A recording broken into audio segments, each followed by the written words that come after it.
سب سے پہلے میں یہ بتانا چاہوں گا کہ میری کیلکولیشن ہے اور اس کے مطابق جو آپ لوگوں کی جنریشن ہے، you can disagree but this is my calculation, کہ آخر الزماں کا جو دور ہے، آخر الزماں کے دور میں کچھ چین آف ایونٹس ہیں وچ سٹارٹ فرام امام مہدی، مطلب اگر میجر سائنس کی بات کروں، پھر دجال، پھر اس کے بعد حضرت عیسیٰ علیہ السلام کی واپسی، یاجوج ماجوج کا نکلنا، دعوت الارض، so on and so forth, 10 signs ہیں، بگ سائن۔ اس سے پہلے کے جو پری مہدی ایونٹس ہیں آخر الزماں کے حوالے سے،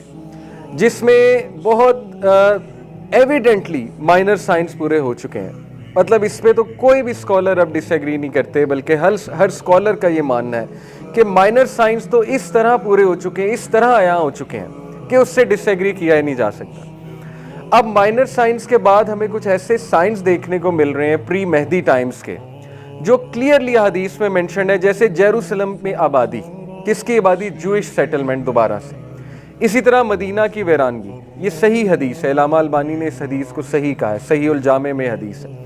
کہ جیروسلم کی آبادی مدینہ کی ویرانگی ہوگی۔ اب مدینہ کی ویرانگی بہت سے اسکالرز اس کو انٹرپریٹ کرتے ہیں کہ وہ اسپرٹ جس پہ مدینہ قائم ہوا تھا، وہ اسپرٹ مسلمانوں میں نہیں رہے گا، اور مدینہ پہ اگر اس کو گریٹر کانٹیکس میں دیکھا جائے تو گریٹر اسرائیل جب وہ بنائیں گے، جس کی وہ کوشش کر رہے ہیں اور اس کا انہوں نے شروع کر دیا ہے پورا ایک پلان، تو جب وہ گریٹر اسرائیل کو ایکسپینڈ کرتے کرتے مدینہ تک جائیں گے تو یہ اس سے مراد ہے، یہ بھی کچھ اسکالرز کی انٹرپریٹیشن ہے کہ مدینہ تک وہ جائیں گے۔ اور اس سے پہلے کچھ وارز کا بھی ذکر ہے جو کہ ہمیں دیکھنے کو مل رہی ہیں شام کے علاقے میں، خصوصاً شام، یمن اور عراق، یہ 3 علاقوں کا حدیث میں ذکر آتا ہے کہ جب ان 3 علاقوں میں، حدیث کے کانٹیکس بتا رہا ہوں آپ کو، ایگزیکٹ الفاظ نہیں، یہ 3 علاقے بار بار مینشنڈ ہیں کہ عراق میں، شام میں، یمن میں بدامنی دیکھو گے تم، اسپیشلی شام کے علاقے میں خانہ جنگی دیکھو گے تم، سینکشنز لگتے دیکھو گے۔ سینکشنز کے الفاظ ہیں کہ رومن سینکشنز لگائیں گے، رومنز آج کے آپ کو پتہ ہے، پھر جو ویسٹرن پاورز ہیں، نیٹو بھی کہہ سکتے ہیں جسے، وہ سینکشنز لگائے ہوئے ہیں ان علاقوں میں۔ تو بہت زیادہ عیاں ہیں یہ پری مہدی ٹائمز کے جو سائنز ہیں وہ بھی۔ تو میری کیلکولیشن کے مطابق آپ کی جو جنریشن ہے وہ سب سے امپورٹنٹ جنریشن ہے آنے والے ٹائمز میں، اور آپ لوگ اور ہم لوگ الحمدللہ بہت کچھ کر بھی سکتے ہیں اس حوالے سے۔ یعنی یہ وہ دور چل رہا ہے کہ اللہ رب العالمین، اکارڈنگ ٹو می، جتنی میں نے اسکالر سے بھی ڈسکشن کی ہے، ان کی بھی باتیں سمجھی ہیں اسکالرس کی، یہ وہ دور چل رہا ہے جس میں اللہ سبحانہ وتعالیٰ مومن اور منافق کو الگ کرے،